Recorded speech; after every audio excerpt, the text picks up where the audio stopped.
pass to Johnson. Johnson still going. Dummies again. Johnson into the wonder Brown. Brown goes in to score. Oh, he's serving it down the touchline. Oh, this is unbelievable. They're gonna win it. Oh, what scenes here, what scenes. LeBron James, a shot at history. LeBron stands alone. The NBA's all-time scoring record now belongs to LeBron James. All right, we're on STS Thursday, coming to you live as always off the back of a Warriors famous win. How good were those scenes on your Sunday night? The All Blacks, they swept the French. Joe Parker, he's going to potentially get the biggest fight of his life. There's so much going on at the moment. Plus, of course, we'll preview the Warriors versus the Titans this weekend and another huge round of footy. NPC code just around the corner as well in the 15-man game. Incredibly exciting stuff. Before we get into all of that, though, a couple admin boxes to tick. Just wanted to thank everyone who bought tickets to the STS Times Canadian Club Golf Day going down next weekend. Looking forward to ripping in next Saturday. She is now sold out. Tickets didn't last long at all, so fizz levels are high. The weather next week doesn't look great during the week, but at the moment it looks like it clears on the Saturday. So fingers crossed that is the way things remain and we get to get out there onto Pupuki. Otherwise, the rain delay date is the week after, so you best believe either way, somehow we will be out there having the time of our life. Hopefully, though, August 2nd, conditions are good for some ripping and tearing, because that is what we will be doing. TAB code this week as well. These are always popular, exclusive to STS listeners and exclusive to the first 200 who claim the code as well. Thanks to the TAB. Enter the code ATS20 this week and then place an anytime try scorer bet on any NRL Round 21 game. And if your player doesn't score a try, you'll get your money back up to $20 as bonus cash, limit of 1 per customer. So again, that code is ATS20, so ATS20.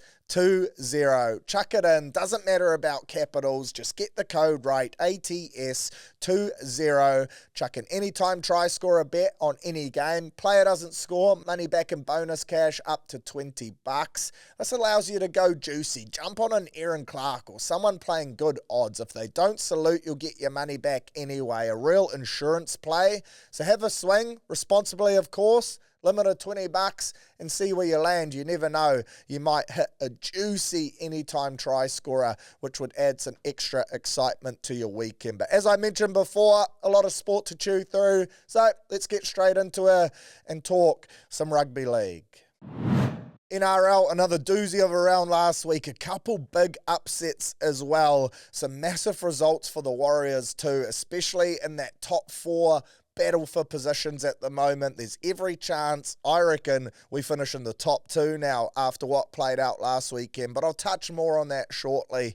Don't mean to get you too excited early doors. Kicked off Thursday night though. Finns 43, Cowboys 24. The Finns, they racked up over 40 points for the 5th time in their last 7 games. Their attack is so good at the moment, and the thing that impresses me the most, and makes them such a good watch in my opinion, the best teams in the comp now, their goal line D is so good. They'll back themselves in to turn away sides consistently whenever they get in their red zone. So the Dolphins, they've identified that. They've said, fuck it. Let's play some attacking footy in our own half. So many of their tries in this game were long-range efforts that started around their own 40-metre line. They're not afraid to throw shape at you from anywhere on the paddock, open side or short side. They park hammer around the ruck just to cause confusion. Then they run block shape where they've got both options. Hammer sweeping around the back always attracts defenders. Then he pushes through, always there in support. They're just so lethal. They've got so many attacking weapons, and their structure and style of play suits them so well. They can literally attack you from anywhere when you least expect it as well.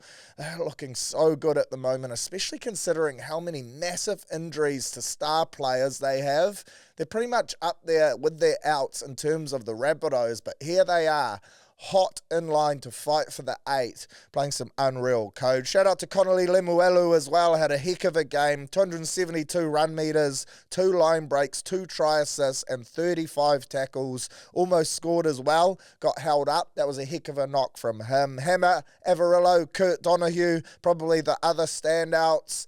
The Cowboys, though, for me, this was the same old from them. Decent on attack, Drinkwater and Dearden looking deadly, but they just can't defend to save themselves. They've now conceded 243 points in their last 6 games. That's just not good enough. You can't contend with the best teams in the comp if you're going to D like a leaky sieve. Friday night game, saw the Sharks pull off they were betting favourites, but I thought this was a bit of an upset. I was all aboard on the Chooks. Did mention I was a little nervous once Chad Townsend got named. Couldn't get my head around that selection, and it ended up backfiring. Sharkies too good. I thought this was a bit of a shocker from the Chooks, and a game where I liked them to get the dub. They only completed at 65%, and as a result, they were never really in this one. They weren't willing to get in the grind. They just wanted to try score and run strike from anywhere, and it wasn't working for them. Sometimes, like the Warriors proved on the weekend, you just got to do it the hard way. Bite down on the mouth guard and try wear the opposition out. Add in, they missed 40 tackles and 17 errors. You're never going to compete, especially with a side like the Sharks, who over the last month, they've been playing some decent footy. AFB's 200th, Blake Brayley, again the best player on the paddock in this game, racking up points for my Supercoach side. You love to see it. So well done to the Sharkies. A pretty big win for them. I think 6 of their last 7 remaining opponents this season, bottom 8 sides too. So I expect to see them shoot up the ladder come this race home. Panthers 30, Bunnies 10. Bunnies, they had Latrell ruled out the night before to add to their already massive injury toll, and unfortunately for them, they lost their only star remaining in Keon Kolomatangi after 53 minutes as well. Gone for the rest of the season.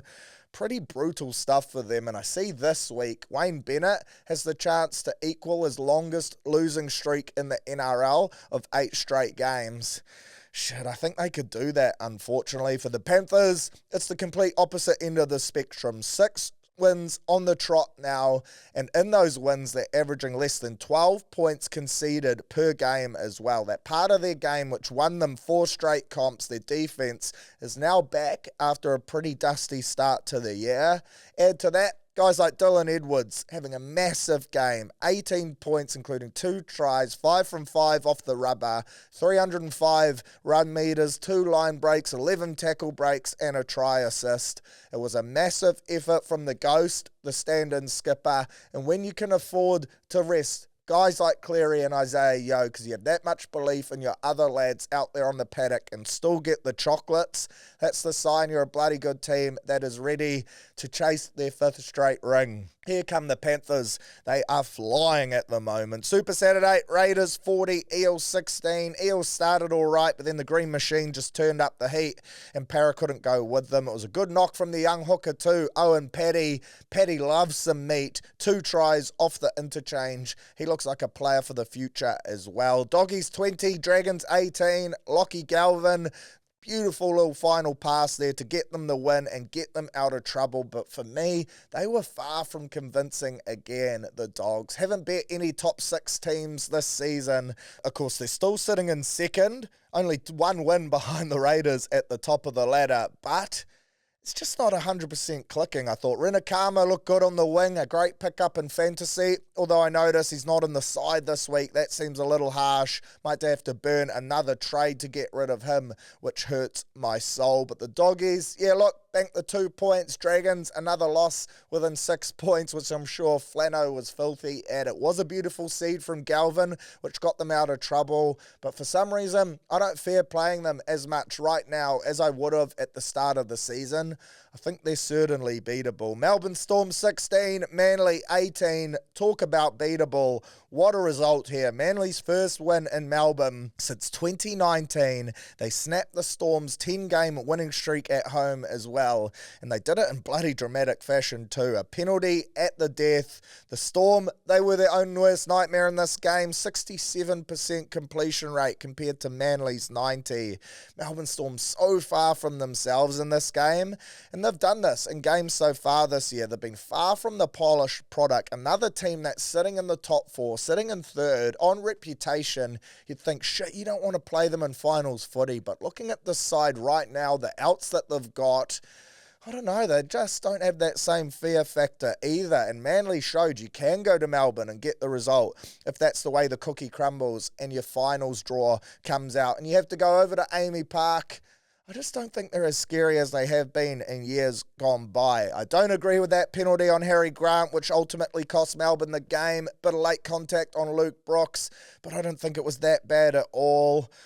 Look, if we host them at Mount Smart in round one of the finals, we are snapping that losing streak against them. I thought Tommy Turbo was unreal in the centres too. Could be something in that, undefeated in that position this year. Ruben Garrick, another strong performance from him. Jake Travojevic, really good. I thought Luke Brooks had his best game in a while. DCE playing some decent code too. And Jazz Tavanga going the distance. You love to see that from the old bald Bash brother. Super Sunday, Tigers 21, Titans 20, a real poo slinger.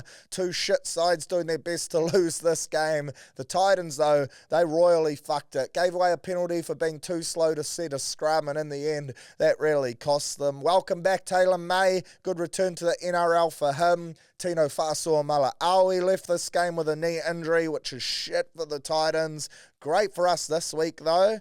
The Titans, they should have won this game. They literally cocked it up, but in the end, it was Adam Dewey with a pretty dusty field goal to get them the win at Leka. I do enjoy watching the Tigers, though. They play an exciting brand of code, and this one, look, it was one for the purists, but at least it went right down to the wire and made your entree ahead of the main game a reasonable watch. Warriors 20, Knights 15, Rugby Union scoreline, and Jesus, one was a nail-biter. Quite a bit to unpack here, including a big number of star performers. So let's get straight into them. We'll start at the back. Taine Tuapiki, I thought he was outstanding. Defensively, he was massive. Him and Leka on that scramble back, that was crazy. Fletcher Hunt, the greedy cunt, he really did bomb that, but still, to just put yourself in those positions shows a shit ton of want, determination, and effort, which you love to see. Then Taine came up with another by himself, one-on-one, chasing down Cogger. Not the biggest body, shit is he quick, he can turn on a dime as well, and again, just his effort and want was elite. Copped a head knock in this game, came off, but then returned, and I think he had a great showing despite his stats being pretty low. I think he only ran for 84 odd metres, but this was a great knock from Double T. Roger Tuivasa-Sheck, someone who ran for a shit ton of metres, 296 run metres with 93 PCMs and 6 tackle breaks. Mr. Tuivasa step with the best baby cows in the game, cover them up in baby oil and watch him go. That is 436 run metres now across his last 2 games. He looks so at home on the wing. I said in pre-season that I thought we'd get Brian To'o-like numbers from him and that I loved this positional switch from Webby. And now he's starting to reach that potential in terms of yardage. What a player he is. And yes, he might be going to R360, but that is not until 2027 when his contract is up. He'll be 34 years old then as well, so I don't see that as a big issue. It's just great to have him back playing his best code, and he looks so at home on the sting. Love watching RTS carve teams up. I thought Wets was great. Adam Pompey switched sides to shut down Bradman Best in the second half when Cape Bowl left the game as well, and he did a great job. That is not an easy thing to do. Scored a nice try as well with a sicky little try celebration. 16 tackles in this game, non-missed. And just his improvement over the last 2 seasons has been massive. He went from a player that fans love to highlight and criticise to now being one of our most consistent and reliable on the paddock every week, and probably our best centre in the team. You just love to see it from him. I thought Dimitrik was unreal, scored a try, 5th tackle.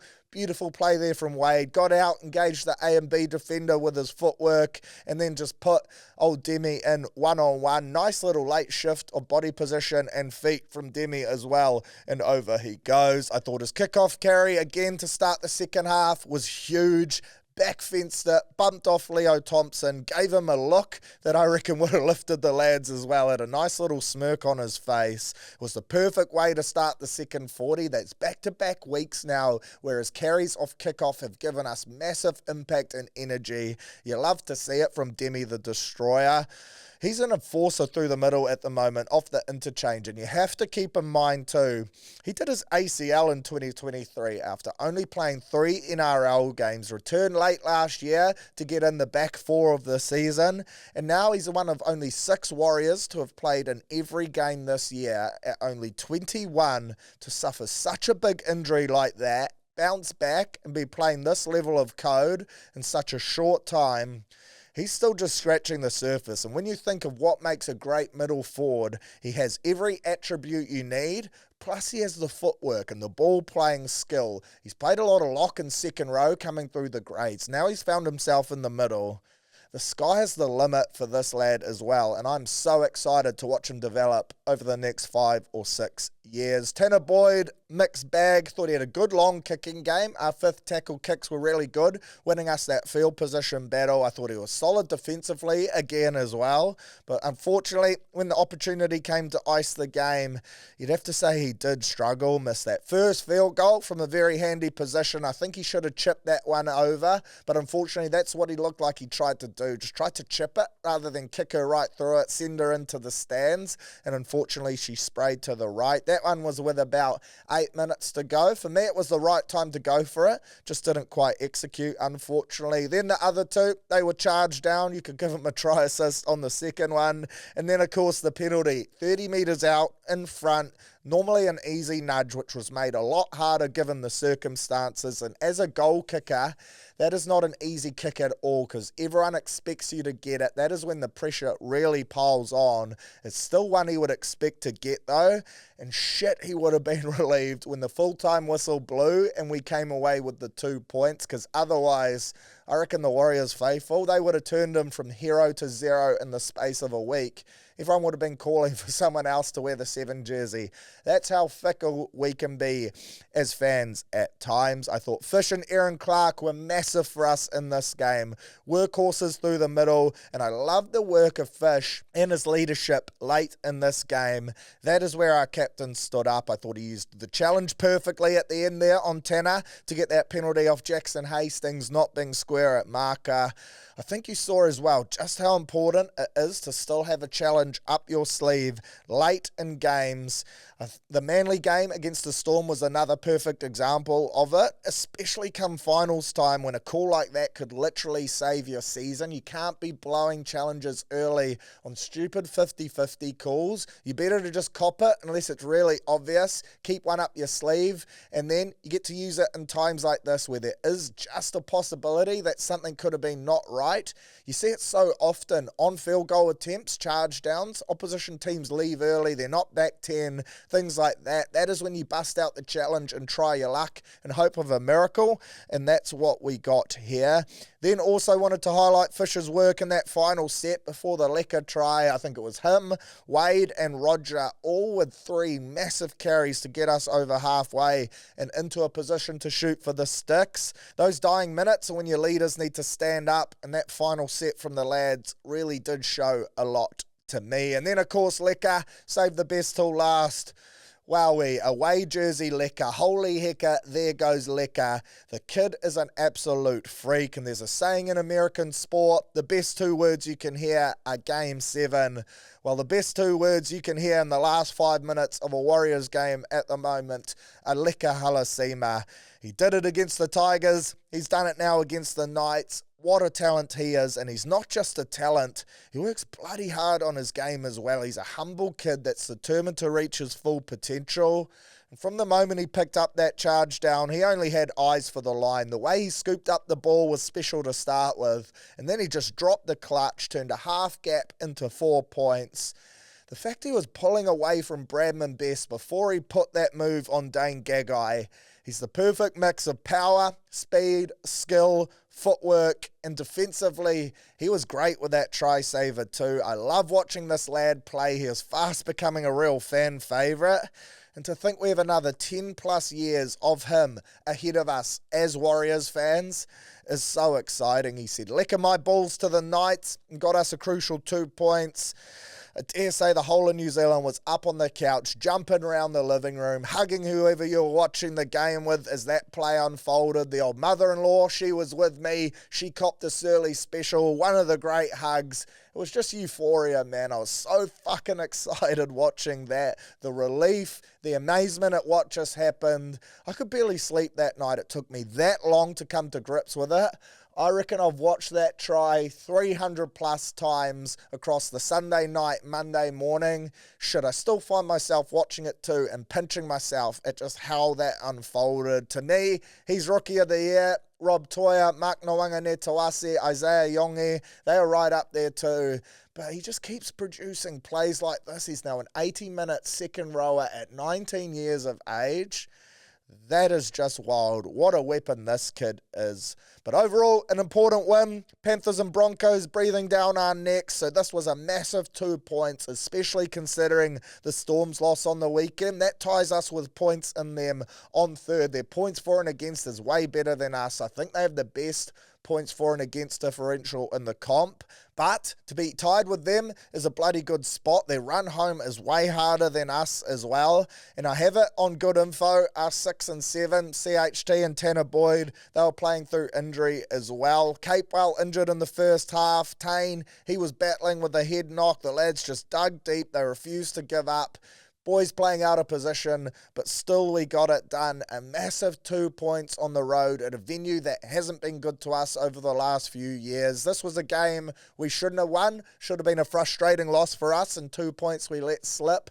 But instead, through pure want and determination, we walk away the victors. Did want to highlight that Wade Egan no try. I can't work my head around that one at all. For me, that was 100% momentum. If you're going to slow it down into slow-mo in the bunker and watch everything frame by frame, then of course there's going to be no momentum possible. But I 100% thought he slid over in the tackle, his elbow behind his head. That was a try for me every day of the week. The Dane Gagai try, can't work that one out either. If you're on the ground with players touching you, I don't think you should be able to offload. That's rugby union type of stuff. And I get the rolling around Marju's arm and that the ball carrying arm never touched the ground, but I thought that only applied in the act of scoring a try. And instead, if the attacker is grounded with no momentum, is being touched by multiple defenders, then that should be a completed tackle. I think Gagai's reaction as well, the old side eye, said enough. He didn't think it was a try either. I just can't work out how you give that one and not the Wade one. And if that had cost us the game, I would have been on here fucking fuming at the refs, as well as some other calls too. Dallin getting called up for the roll ball.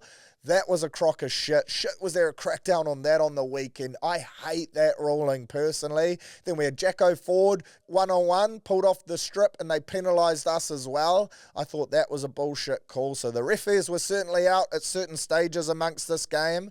In the end, though, it doesn't matter. I also wanted to highlight our scramble defence too. Mentioned it before. Tane with the one-on-one try saver on Cogger. Tane one-on-one again. Then you had Leka with that big play on Hunt. And then the one where Dane Gagai broke the line, second half, 12 all. I think it was Pompey, Roger, Demi, all there to shut it down. We gave away a penalty, ended up conceding us 2 points. But it's plays like that that win you games. The heart on display from the lads on a day where things clearly weren't clicking.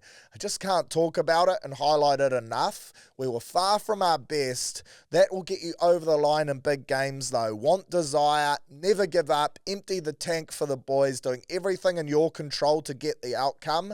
That is what we showed in this one. We're top 4 locked in now, I reckon. And when you look at the run home for the 2 teams ahead of us, I reckon we'll finish better than 4th. In fact, I'm daring to dream that a top 2 spot is within our grasp if results go our way. Now, looking at the run home for the Storm, they got the Roosters twice, the Broncos twice, the Panthers and the Dogs. That is fucking hard. They got the Eels in there. That's a win. But apart from that, those other 6 are Daryl toughies. Looking at the Dogs, they got Manly, they got us, they got the Roosters, they got the Storm in Melbourne, they got the Panthers, and they got the Sharks. That doesn't get much harder either. The Raiders, probably a stretch to catch them. They've still got a bye up their sleeve as well, and they're 4 points ahead of us. But they've got the Knights, the Dragons, Manly, bye, Panthers, Tigers, Finns. Manly, Panthers, Finns, not the easiest. Perhaps they could drop 2 of those 3, and if we win out from here, then a minor premiership isn't out of the question. But realistically, I reckon that second spot should be the one that we're targeting. And of course, no doubt the lads, they take it week by week. That's the mindset at the moment. So they'll just be looking to rack up the dubs as they come. But if we can beat the Finns next weekend at home and win on the road against the Doggies at Accor, fuck, I reckon top 2, that would be huge. Home finals game week 1, play either the Dogs or the Storm, beat them at Mount Smart, week off, into a prelim, probably have to play it at Eden Park just to get more bums on seats and tick a box for the NRL. But if we could do it at Mount Smart, even better. Fuck, just allowing yourself to even dream of that is so exciting. But this week, on We March tonight, great game. One of those results that we need to go our way that I just mentioned could well unfold in front of our eyeballs at about 9:30 p.m. tonight. Roosters taking on the Storm. No Munster for the Storm. He's got his dad's funeral. Still no Pappenhausen as well with that baby cow strain. Nelson Asafa-Solomona, he is suspended as well. So the Chooks could do us a real favour here. Great to see Sandon Smith back in the 6. No Victor Radley, but Suia Wong comes back to take his spot. The Storm, they've won 11 of their last 12 against the Chooks, which isn't a great stat for us, but I'm going to back an upset here. Why the fuck not? The Chooks, they will be stinging after last week. Bellamy would have put a rocket up his boys big time, but I'm really hopeful that the boys from Bondi can go the big lift. I just want to see the Storm lose again so we leapfrog them. That would make my weekend. Full Fizz Friday, Cowboys versus Dragons. Cows at home, but they've won just 1 of their last 7 matches. And that one victory came against the Titans. They've been battling at home this year as well. It's certainly not the fortress that it used to be in Townsville. The Dragons, meanwhile, they've only won 1 of their last 6. But last weekend was actually their 6th loss of the year by less than 6 points. So they don't roll over. They take you right down to the wire. I reckon this is going to be a tight one. It'll be one for the purists. The Cowboys, they've been leaking points on D. They've lost 5 of their last 6 games at home this year. So there's a stat for you around how Townsville isn't what it used to be. Dragons for the upset, not the worst bet. Although I think they've lost Val for the rest of the season now. So they are battling with injury too.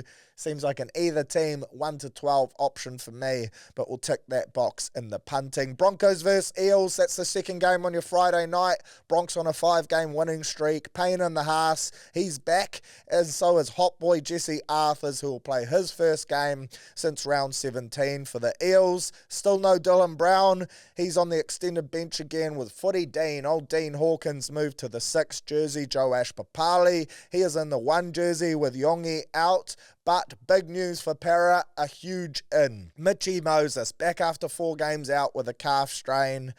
I still reckon the Broncos will be too good, but I think Parramatta will keep this one reasonably close. Super Saturday kicks off with a triple header at the home of Rugby League. Go Media Mount Smart Stadium. It's a triple header for the NRL, and it's also a triple header for the Warriors as a club as well. New South Wales Cup taking on the Bunnies at 12:35, into the NRLW taking on the Titans at 2:45, and then the top side at 5 p.m. Get early, bums on seats, no blue seats is the mantra. Come watch the Cup side win their 14th straight game. Watch the NRLW girls bounce back from an unfortunate loss against a bloody good Knights side last week, but they certainly didn't go down swinging. Good to see them continue to improve. And then come watch the Warriors win the Zay Wallace Shield in our 26th sold-out game out of our last 29 at home. That is massive. Unreal scenes from Warriors supporters. Of course, Tanner Boyd and Aaron Clark taking on their old sides as well. We just have to take care of business in this one. The Titans looking hot to trot for the wooden spoon, so we need to put them away. They've been a bloody bogey side for us as well. For the boys, Chance Nickel-Klokstad returns from a knee injury at fullback, so Tain Tuapiki moves to 18th man and the only change to the 17 jersey. Pretty harsh on Tain. 17, but I think we've seen all year and last year, to be fair, from Webby, whenever his first choice players come back from injury and they're available, he slots them straight back in. So, look, Tane certainly did his best last week, and in most or majority of other NRL sides, he would 100% be in the team. I'd still love us to find a way to fit him in the 17 rather than 18th man. He's a heck of a talented player, and I reckon he's a real asset to our team. But it's not to be this week. And in Webby we trust. Ali Lautoa lurking in jersey 22. He's on an extended bench. He's actually named to play in the 6th jersey for the Cup side this week. He played there last week as well. This bloke is a classy ball player. He's a strong ball runner as well. I'll be interesting to see if that continues to unfold, and that's a switch brought on by necessity with Luke Henson out with a broken jaw, or if they think that could be a position for him moving forward, because fuck, is that exciting to think. Ali, the freak, in the 6th jersey. Geez, he has massive potential there for the Titans. Just the one change to Des Hasler's starting side. Their skipper, Tino Fa'asoa Mala'awi, replaced by Khalees Haas, their best player. So that is a great sign for us. Unfortunate for Tino and the Titans, but very fortunate for the Warriors. Dave Fafita, the chicken fajita, he's also re-aggravated his ankle injury, so he is out. And AKP, he's been dropped, the flyer. So on paper, I'm loving this, but keep in mind the Titans have actually won 5 of their last 6 games against us. I referenced before they've been a bit of a bogey side, including that 66-6 thumping last year, the last time we took them on. So we owe them big time. It's a side that still has some threats as well. Jaden Campbell, AJ Brimson, Kieran Foran playing his last game on New Zealand soil. It's Des Hasler's 500th game and potentially his last one at the helm too, especially after he pulled the boys out of the showers last week. Apparently he gave them a spray, then let them go get changed and have a shower, but decided his spray wasn't done, so pulled them out in their jocks just to double dip and go again. So they will probably be off him. They got the likes of Beaufort in the forward pack as well. So this is a wounded team that we can't take lightly. I'd be incredibly surprised if we did, though, after last week. That would have ironed out any complacency, almost losing to the Knights, a struggling Knights side too. So I don't think this will be the case. I reckon we get the job done. I'm hoping that we 13 plus them too. We should just be too powerful across the paddock. And yes, they like to play a fast style of footy, so I think we kick long into corners, jam them, force them into errors. They won't be a team that wants to get in the grind and go set for set and make this one a dogfight. They want to play that high-flying, fuck-it footy, Gold Coast style, strip club stuff. And I don't think they will be allowed to do that at the Fortress. Quick rant as well. Just wanted to say, look, I mentioned before, Tane, hard done by this week, 100%. But when I click on the team list, the team naming on a Tuesday night, Instagram, I think, had 400 comments, Facebook, even more than that. And every single comment is a negative comment questioning Webby's choices of selection. Look, I think Webby has more than earned our trust. First year, led us to a prelim. This year, he's got us sitting in the top 4. The bloke is around this team and these lads basically 24/7. To think that we know better than him as fans is just crazy. And a lot of it for me is just people commenting to try get likes. I reckon those comments should be kept to your group chats. 100% you're allowed an opinion. If you don't think a certain player should be in the squad and someone else should take their position, then fire up to your mates, in your DMs, in private though. Don't go to Facebook or social media and comment it on the team naming posts. The players, their families, they see those comments. And it doesn't exactly fill them with confidence, does it? How do we expect someone like Dallin to go out there this week after struggling last week defensively? 100% you can cop that. But how do fans think that this week, after seeing all those comments, basically everyone wants his head, to then think he'll go out there and put in a better performance this week and be so confident in his ability to bounce back and be the player that we all know he can be is just crazy. I just hate seeing so many hate comments, so much negativity from Warriors fans when the side is tracking so well. We've got so much to be excited about and grateful for. In Webby we trust. Let the bloke pick his 17, the team that he thinks will get the job, and we'll go from there, especially when we're winning games. I just think that's pretty unwarranted, but hey, Maybe that's just me. Of course, know most of the boys pretty well, so I tend to get my back up and try to defend them. But I just think it's pretty shit. Surely we're just grateful that we're racking up dubs and we're getting around the boys as we try and march towards the top. To Panthers vs Tigers. Panthers 6 wins on the trot. Nathan Cleary, Isaiah Yeo return from their post-origin rest. Liam Martin, he's been named among the extended reserves, but surely they don't push him and race him back in for this week. Brian To'o, he's been named on the sting, but I think there's a chance they might rest him as well. He's got knee and hamstring concerns, so maybe Alamotti comes in to start on the wing for him. A couple late switches, a real potential there for Penrith. For the Tigers, of course, they lost to the Panthers 18-14 in a game that went right down to the wire earlier this year. There's lots of ex-Penrith lads looking to pull off the upset against their old side. So I reckon this will be a decent game. Bunny Sharks back into the top 8 now, and they welcome back Jesse Ramian, the ramen noodle, after he missed that Roosters game with a hamstring injury. No Britain Nakora, he will be a big loss in the forward pack. And for the Bunnies, good news for them. Finally, they welcome back Jai Gray from a thumb injury at fullback. Shout out to Lewis Dodd as well, the Englishman. Gets to start at halfback for the first time this season. A bloke that I think is on, 700-800 grand? They were building him up as the big bopper, the saviour, the next man to wear the 7 and lead them to the promised land at the Bunnies. Turns out he's been far from advertised. It seems like he's almost done the old club footy special, cropped up his highlights to make him look like a bloody gun player, but the whole time he was just bullying some losers. The Bunnies, they bought the dummy. They took the bait. They thought he looked great, and now that they've actually got their hands on him, they've realised he's nowhere near what he sold himself to be. But this game, I think the Sharks will be too good. Feel sorry for the Bunnies. They've just got so many injuries. Sunday, double-header to round us out. Raiders, Knights. Raiders moving towards their first minor premiership in 35 years. They've won 7 from 8 at home this season, and I can't see this game being any different. And then Dogs versus Manly. This one, a real lip licker to round us out. Fuck, I hope Manly can get up. The Seagulls too, they've won 11 of their last 12 against the Dogs. So that is certainly a shot at happening, playing some good code at the moment. Dogs, like I said before, I reckon they've looked patchy. Bronson Cherry, he's back from a groin injury. Inari Toala slides to the wing. Jethro Rinakama, he gets dropped. Tough scenes there for Manly. A huge in for them. Hamole Olakawatu, the enforcer, named to return from a shoulder dislocation. That is the only change to their team that bet the Storm.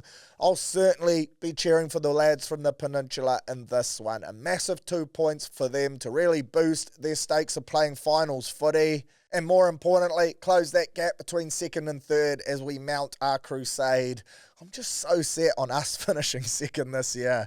Shit, I hope it plays out that way. So the triple header, Mount Smart Saturday, that is of course the main feature. You best believe I'll be there. Also keep an eye out for me if you head along to the stadium. I'm actually taking part in the halftime show, Dynasty Sport. They're doing the Dynasty Drop Zone. I think it's 6 people into the competition to try and catch some seeds at halftime. So your mate Searley, he's been called up to chuck up a few Searley specials. So I'll be kicking some bombs for some fans to catch to see who's the winner. Gets a nice little Dynasty pack, I believe, a pretty generous one, actually. So if you're heading to the game, look out for me. I'll be out there at halftime, hopefully striking them sweetly, putting up some torpees and causing chaos on the Mount Smart number 1. A real dream come true. Of course, as a kid, I dreamed of playing on that field, lacing up the boots. Yes, it was as a player, not the halftime entertainment, but hey, grateful anyway, and you take whatever you can get.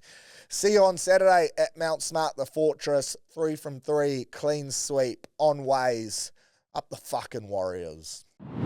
All Blacks get the dub, 29 points to 19. Happy we get the result in the clean sweep against the French. I thought it was looking patchy at times that we would come away with this dub. Made 9 changes for this test. Everyone got a trot as Razor promised. You could tell it was a side that plenty of changes had been made to as well. Throwing some late changes pre-kickoff. Felt bloody sorry for Luke Jacobson being scratched out in his return, his first test of the year in front of his home fans, to go down in the warm-up. That was a brutal blow, and things like that can often unsettle teams as well. But I thought we found a way to compose ourselves. It didn't look like it rattled us at all. We found a way to get out of trouble in this game and still get the win against a much improved French side. I thought that was the best they had looked this series. They flexed their depth as well. French rugby looking incredibly strong, but a 3-0 sweep. We bank it. We got what we wanted from this one, and we move on. Second test, probably our best performance out of this series. In fact, there's no probably about it. I thought that was our best by far. I thought we were better in the first test than we were in the third as well, but again, with all those changes, that was to be expected. Standouts from this game, Ruben Love. Thought he looked great at the back for someone who hadn't played much footy in the last 6 odd weeks. Ever since the Canes bowed out, he hadn't really laced up the boots, so I thought he looked unreal. Very decisive in his decision making, ran hard, good kicking game, steady, got some razzle as well. I reckon he's played his way into a bench role. I thought Duplessis Karifi looked great as well, came into the starting lineup on short notice, didn't look like it rattled him at all, and I reckon he had his best game of the series. I thought Will Jordan on the wing, man, has he got out and out pace. What a try-scoring machine he is. Fabian Holland, really good again. Another big 80-minute performance from him. And then arguably the MVP of this game for me, off the bench, the bloke who helped us get the dub, Jordie Barrett. I reckon his stint in Europe has made him even better. He can do it all. So much of last year, his whole purpose, it seemed like, was just to get the All Blacks across the gain line. Run hard at 12, hard and straight, get us going off set piece, and then we get into our structure from there. Well, this year, from what we've seen from him, it looks like he's just willing to mix up his footy a whole lot more. He's got an offload in him, he can distribute, he can goal kick, he can defend. He's just a classy player, and his stocks continue to rise with every game he plays in the 12 jersey. He was massive for us off the bench. That try he set up to Brodie McAllister, potentially the game winner, and then he made a massive try-saving tackle as well. So well done to George. I thought it was a great touch to whoever brought the cock along to the stadium too. The old Chook, the rooster.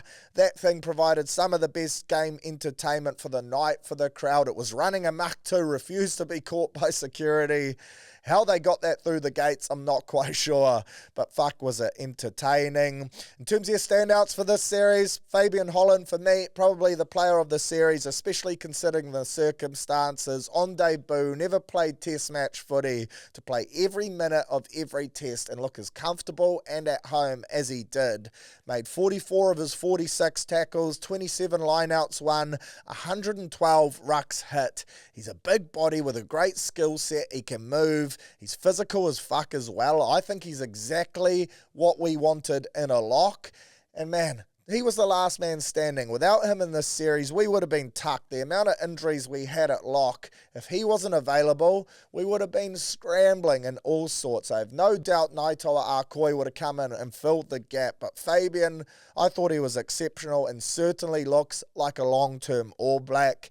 Jordie Barrett, sucked them off before, so I don't need to do that again. I thought he was good. Cammy Roygaard, thought we noticed a real drop-off without him in the 9 jersey last week. His ability to have a snipe around the rucks, his running game, he plays forwards into space. His kicking game is really good too. I reckon he's right up there with the best 9s in the world at the moment, if he isn't number 1 already. And that third test against the French just highlighted to me how much we missed him, his control at the base. I thought Cortez and Noah were decent, but for me, there is quite a big gap established there between Royds and the rest of them. I thought Artie had a great series, that chip and chase in his own 22 in that last game.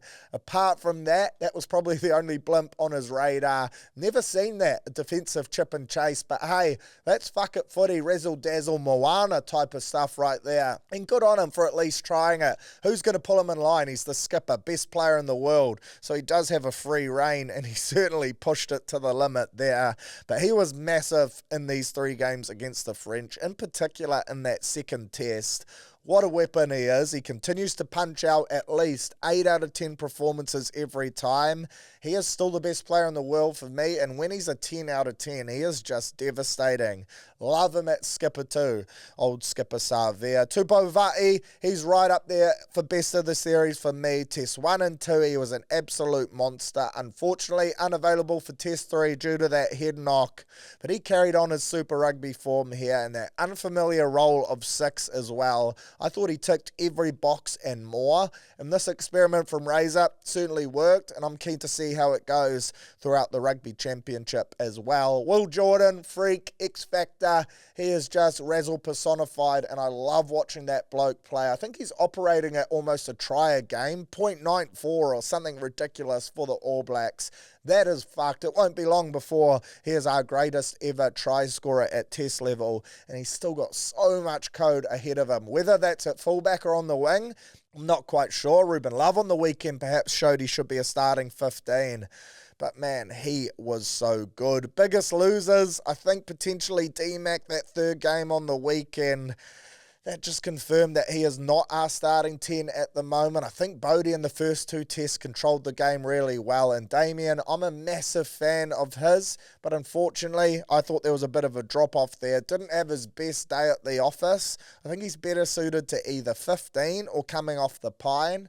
And I think him and Ruben Love are going to jostle for that spot over the games to come. Overall though, 3-0, job done, on we march, head off to Argentina in a couple weeks, and then South Africa, we welcome them to our shores. Shit, did they look good against Georgia on the weekend as well. A scary prospect, but one that I can't wait for. And then a quick review of the Lions Aussie first test. I thought the Lions were way too good. Their rush D just suffocated the Wallabies.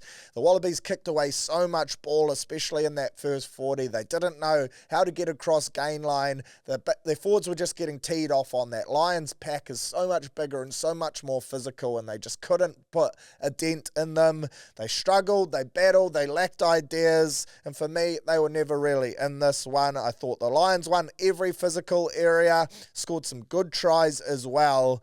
Finn Russell at 10, he was pulling all the right strings. That seed he threw for Tui Polotu for the first try was an absolute doozy, and I've been jumping on him for years. I'm a massive fan of Finn. He's my favourite first 5 in the world, favourite player to watch as well, and he certainly delivered in this one, as did Curry as well. I thought he was great in the 7 jersey, flexed his skill set, and he had a massive impact on this one. I thought the Wallabies looked better once they brought on their bench, in particular Tate McDermott, who I thought should have been starting.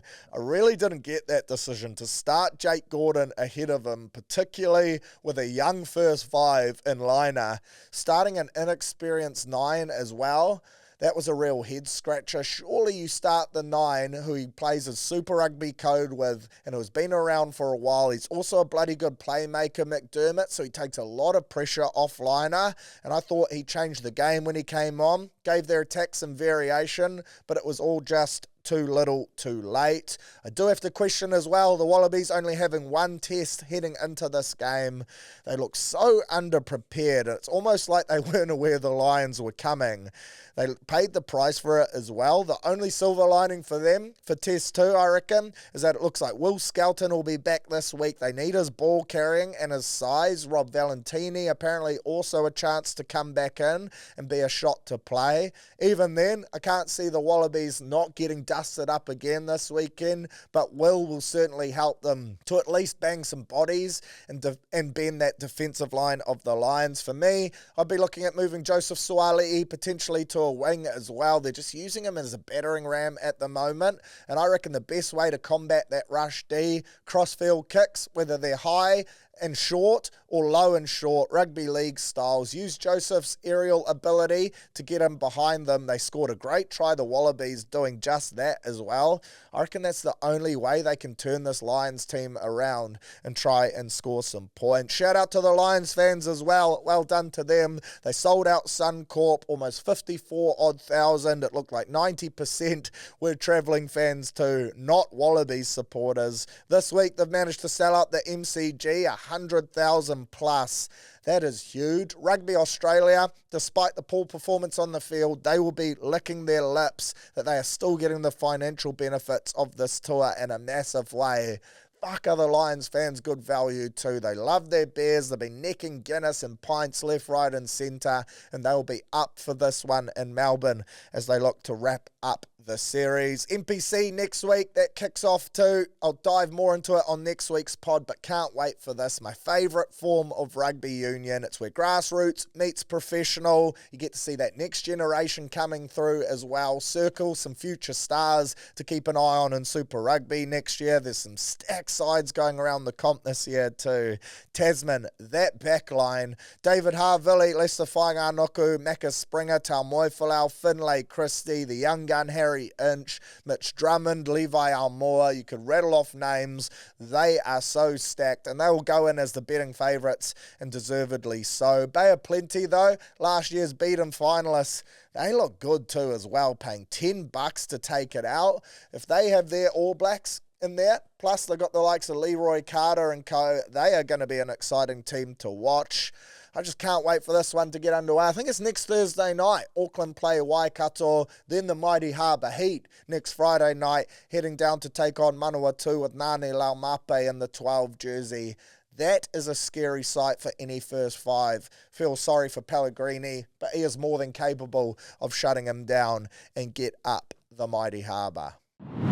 All right, let's have a punt. Thanks to our great mates at the TAB. Fire up the app and let's see if we can have some luck this week. Kicking off tonight, of course, the greatest game of all, Thursday night footy. Roosters taking on the Storm. Roosters paying $2.25. The Melbourne Storm $1.65. The Roosters, they've won 5 of their last 7 games at Allianz this season. The Storm, though, they've won 11 of their past 12 games against the Roosters. For your try scorers, Daniel Tupou, he scored 8 tries in his last 7 games and 5 in his last 4, as well as 5 tries in his last 7 games against Melbourne. So he doesn't mind taking on Bellamy's lads, the old big giraffe. Mark Nwanganeto'ase, he scored 6 tries in his last 4 games at Allianz on a 2-game try-scoring drought. So maybe the venue helps him snap that. And Teddy, he scored 3 in his last 4. He's paying $2.85 for the Melbourne Storm. Xavier Coates, couple high-flying wingers going at it in this one. This is his 100th NRL game,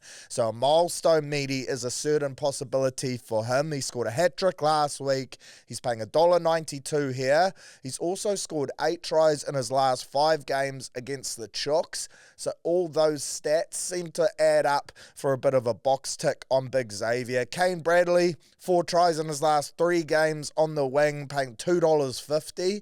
Some juicy odds for him. Ali Katoa, 4 tries in his last 4 games. Didn't score last week. He's paying $2.65 here. Caution though, he's only scored 1 try in his last 6 games against the Chooks, which isn't great at all, but I expect Hughes to be really ball dominant, and I reckon that combo, they're going to lean on that a shit ton for a lot of their spark and creativity and attack. Hughes, I think he's actually scored in about 60% of games against the Roosters as well, so he could be a good shout. My best bet for this game, I like the Roosters, 1-12, $3.25. I'm really hoping they do us a favour. For your best try scorer, Xavier Coates, stats suggest he's your guy, and a same game multi, Roosters, Marky Mark, Coatesy, couple wicked wingers there, $7. Remember, 3+ legs, same game multi tonight. Chuck her on. If it doesn't win, you'll get your money back in bonus cash up to, I think, $50. So a bit of a swing there. You just got to hope for at least 2 of your legs to come in, and away she goes. Friday night code, Cows $1.58, Dragons $2.40.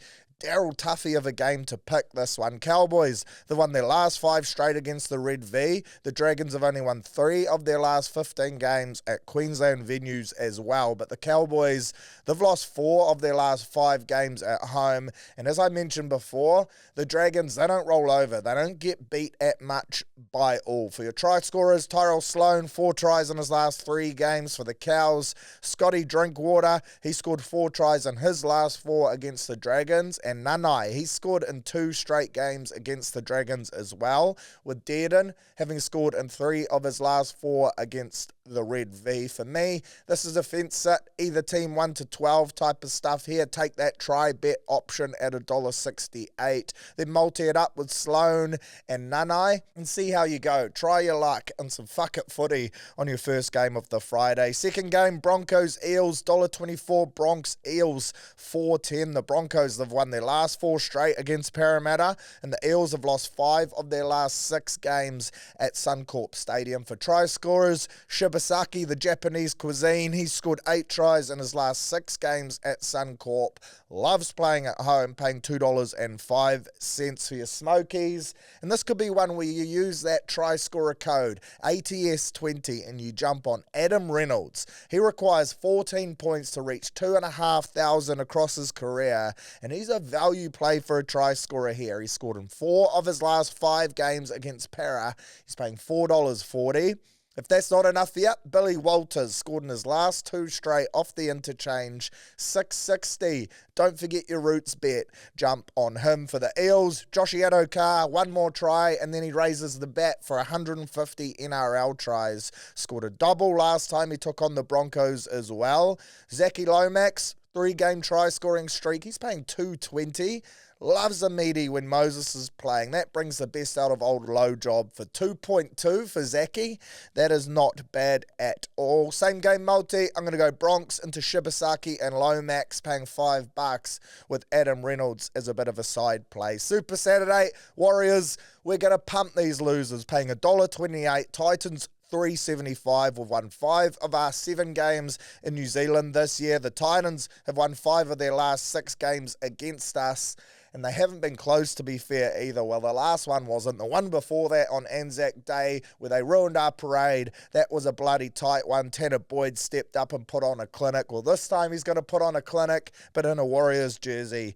You love to see it. Leka Halasima, the man on everyone's lips, he scored 5 tries in his last 6 games. He's also scored the last try in the last 2 straight games. You could jump on him for first or last try scorer. He's paying $7.50 there, and then you can also get him for 11s for just straight out last try scorer if you think he can do it 3 times in a row. Kurt Capewell, 2 tries in his last 2 games for us against the Titans. That's an 100% strike rate. He's in a drought, but he's named at centre once again, so $2.90. Not bad odds there. CHT scored a double in his last home game, $3.70. Seems good value for him. For the Titans, those threats I mentioned before, they will feature here. Brimo, 3 tries in his last 3 games against us. Jaden Campbell, 3 tries in his last 4 games against us. Same as Beau Famir, 3 tries in his last 4 against us as well. And then the sandwich, Philip Sami, he is on the wing, on that edge where we're conceding 63% of our tries, so $2.40. I'm sure he's going to be popular with the punters. My same game multi, Warriors 13 plus. We get the job done here. That's paying $2.05. Love that. I'm going to roll that into Roger. Didn't mention him in the stats, but I think he dominates De Groot. That's a real mismatch that we should look to exploit. And then CHT at $8.11. That's a pretty juicy multi. Panthers $1.26, Tigers $3.90. Panthers, they've won 6 of their last 8 against the Tigers. They've also won their last 5 straight at CommBank. The Tigers lineup includes 4 players who won premierships at Panthers, so it's basically the Panthers' second string side. Tommy Jenkins, the milkman, he scored 5 tries in his last 5 games at CommBank, and Sunia Taruva has scored 6 tries in his last 4 at CommBank. Panthers, I'm going to go 1 to 12. I reckon the Tigers keep it close. Into Taruva and Jenkins with a Taylor May as a possible smoky to come in for Taruva onto my bet slip closer to kickoff, because I love the look of him. He was great on debut last week up against his old side too that let him go. So that's a real chip on shoulder performance on Ways. Bunnies $4.25, Sharks $1.22. The Rabbitohs have won 3 of their last 4 games on the Central Coast. The Sharks have won their last 4 games against the Bunnies though. AJ, 4 tries in 3 games at this venue, $2.05. Anytime you can get AJ at over 2s, I would highly recommend getting on board that. Sione Katoa for the Sharks, he scored 4 tries in 2 games on the Central Coast. Hot Boy Hines, 3 tries in his last 2 games at 3.25. And Tricky Trindle, 5 tries in his last 5 games against the Bunnies, paying $3.30. I love him in this one. I've got the Sharks to win. Bunnies injury ward just way too big into AJ and Trindle at $7.40. Sunday, doubleheader to round us out. Kicks off with the Green Machine up against the Knights. Raiders $1.20. Knights, a rugby league shit show here, paying $4.60. The Raiders have won 7 from 8 at home this year, but the Knights, they've won 4 of their last 6 games against the Raiders, and they've won 3 of their last 4 away games as well. So an interesting stat there to keep an eye on. Xavier Savage, 10 tries in his last 11 games at GIO Stadium. Ethan Strange has scored 5 tries in his last 6 games. And Hudson Young has scored 4 tries in his last 6 against the Knights. KO Weeks, 2 tries in his last 3 games against them too. So plenty of Raiders try scorers to pick from there. For the Knights, the XL Condom, Dommy Young, $2.20, and Greg Marju, $2.70. They've both scored 5 tries in their last 6 games against the Raiders, so you could roll a nice little wicked wingers multi there in this game. Fletcher Hunt, the greedy cunt, he's on a 2-game try scoring streak. He's paying $4.40. Could be worth a get on as well. My same game multi though, Raiders, KO Weeks, Dommy Young, $5.65 of the best. And your final game, Dogs, $1.65. Manly, $2.25. The Bulldogs, they're chasing their 1,000th win in club history. What a milestone that would be. Manly, they've won 11 of their last 12 games against the Doggies though. Go the fucking Manly Girls. Jason Saab, the Saab Marine, he'll make his 100th NRL appearance. He scored 3 tries in his last 3 games against the Dogs. You can get the flyer at $2.30. Seems like good value. Ruben Garrick, though, he delivered for us last week. He is in hot form at the moment, and he's a good-looking rooster. 6 tries in his last 4 games. He's scoring them for fun. There's a bit of patternry around him, too. He's gone 2 tries, 1 try, 2 tries, 1 try in his last 4 games. So maybe Garrick for a double at $5.60 is the way to go. Otherwise, you can just get him at $2.20 for a lazy single. I reckon that's a bloody good shout at good value too, especially considering he scored 3 in his last 4 games against the Dogs, as has Turbo as well. Then you jump across to the other centres. Tolu Kola, he scored in 3 straight games at $2.60. And value alert, another one potentially for that code, ATS20. If you can wait until the last game of the round, your patience could well be rewarded. DCE, he scored 6 tries in his last 6 games against the Dogs, paying $5.50 for the People's Neck. That seems like a real omen bet, especially with all the news surrounding him this week. Doggies, Captain Stephen Crichton, 6 tries in his last 7 games against Manly, paying $2.95. And it's an avoid game for Big Viliami Kickout. Don't often point this out, but a lot of you, I know you'll have Big Bill on your bet slips. This week, leave him off. 1 try in his last 5 games against Manly. That is not acceptable. So perhaps avoid. Same game multi, either team 1 to 12, a fence sit into Ruben Garrick and Critter at $9.03. Lions, 13 plus. I think they smoked the Wallabies yet again. And apart from that, unless you want to get on some NPC futures, Tasman, Bay of Plenty, probably the 2 I would recommend now, because I think both will get crunched in value even more next week. Then that is probably the way to go. As I said, that Tasman backline absolutely stacked, or their side in general absolutely stacked. And the Bay of Plenty team, they are deadly as well. If either side gets All Blacks back at some stage, they are going to be a handful. Heart bet on Harbour. I think they're paying 27 odd to win it. There's a chance we get Wallace Satiti for a few games. So play some fuck it footy. Back your team as well with a cheeky little side investment. How good is the old Carmichael punt?